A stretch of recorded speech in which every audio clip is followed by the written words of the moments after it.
So ayun mga ka-viewers, naito tayo ngayon sa likod ng building at tayo nga ay magtitesting ngayon ng anting.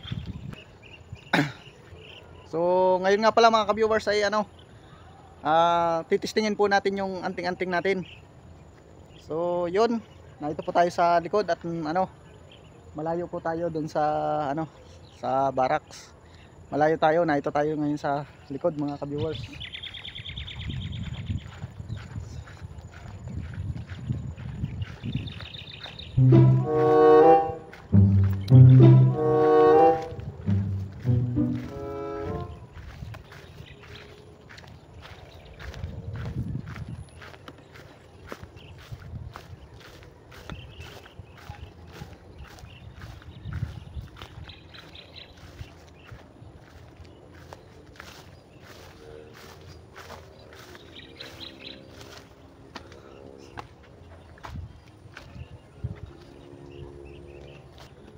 Pwede na siguro dito mag-testing tayo ng anting-anting kasi malayo naman na doon sa mga kasama ko.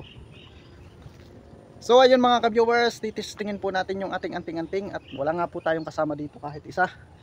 So gusto ko lang po maunawaan sa inyo, hindi ko po pinaghahambog yung anting-anting ko. So ngayon nga pala mga ka-viewers, marami din pong siguro marami ding nagtitesting ngayon ng mga kanilang anting-anting. So ako ay napahapon lamang dahil nga may ginawa pa tayo, tapos ay umulan din dito kaya hapon na ako magtitesting ng ng aking anting-anting. So marami na yan dyan siguro kanina pang umaga. So wala namang limit yung ating wala namang limit mga ka-viewers yung ating pagtitesting ng anting-anting. So yun mga ka-viewers, ngayon nga pala po ay magtitesting po ako ng ng aking anting-anting. So ako lang po mag-isa dito at bawal naman po tayo magsama ng iba. At hindi naman po natin pinaghahambog yung ating anting-anting. So yung anting-anting po natin ay pang sarili lang po natin, pang depensa lang po natin 'yon. At kasama-sama natin habang tayo nabubuhay yung anting-anting po natin. So ngayon ay hindi ko po talaga uulitin ko po uli sa inyo ito mga ka-viewers, hindi ko po pinaghahambog sa inyo yung anting-anting ko. So nakasanayan lang po ng mga Pilipino, pag Biyernes Santo po ay patay nga ang Diyos, saka lang po natin tinitesting yung ating anting-anting. At tayo nga po ay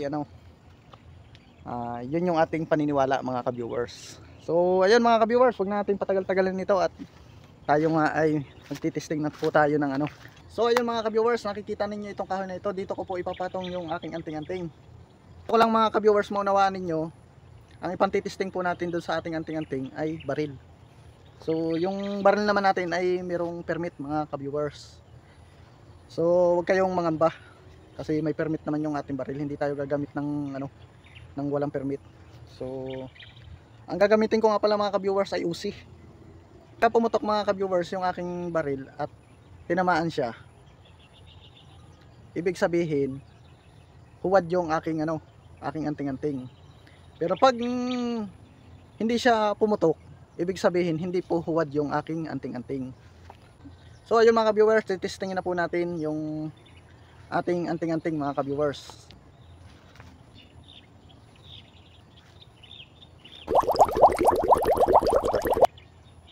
So ayan mga ka-viewers, naka-set up na po yung ating anting-anting at titestingin na po natin. Pagka pumutok siya mga ka-viewers, ibig sabihin huwad po yung aking anting-anting. Ulitin ko po sa inyo, huwad po ang aking anting-anting pag pumutok po. So ang gagamitin nga pala po natin mga ka-viewers ay itong Uzi. Nakikita niyo po ito. Yan. Malapit po tayo mga ka-viewers, malapit tayo para talagang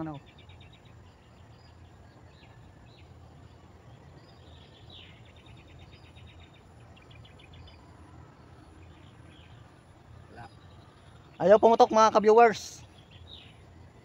Ngayon ayaw pumutok sa kanya, hindi pa rin po matatapos dito ang video na ito mga ka-viewers. Ayun mga ka-viewers, pumutok po mga ka-viewers. Isa pa po mga ka-viewers, titestingin pa po uli natin. Ayaw mga ka-viewers, ibig sabihin nito mga ka-viewers, hindi talaga po huwad yung aking anting-anting at talaga pong habang buhay na magsisilbi siya sa akin mga ka-viewers. Talagang ngayon ko lang nasubukan yung anting-anting ko mga ka-viewers, ay talaga namang yan. So ayun mga ka-viewers, talaga napatunayan ko talagang aking anting-anting ay hindi huwad mga ka-viewers. Talagang habang buhay kasama niya ako, pinoprotektahan niya ako mga ka-viewers habang buhay. Maraming salamat sa aking anting dahil nasubukan ko. First time ko magkameron ng anting-anting na ganito ka protekta sa akin, sa may-ari. Ganun pala ka protekta ang isang anting-anting sa nag-aalaga, no? So ayun mga ka-viewers, nasubukan naman natin ang ating anting-anting. Napabilib talaga ako dun sa anting-anting. So ayun mga ka-viewers, maraming salamat sa inyong panonood sa aking video na ito. Sana ay ako isuportahan nyo sa aking mga ina-upload. At maraming din salamat sa mga tulid kong mga manonood sa akin. So ayun, maraming salamat sa mga nanonood ng mga ina-upload kong video. So yun, bago nga pala itong matapos itong video na ito ay i-shoutout muna natin si i-shoutout muna natin si Probinsyano. Yun, shoutout ka pala dyan kay Probinsyano, kay Kaparmers, yun, kay Kalaro, yun, tsaka kay Idol Roldan, kay yun, kay Da Sirbin, kay Sirdan, yun, kay Jonel, yun, shoutout. So ayun mga ka-viewers, hanggang dito na lang po yung aking video. At yun, maraming salamat sa inyo mga ka-viewers.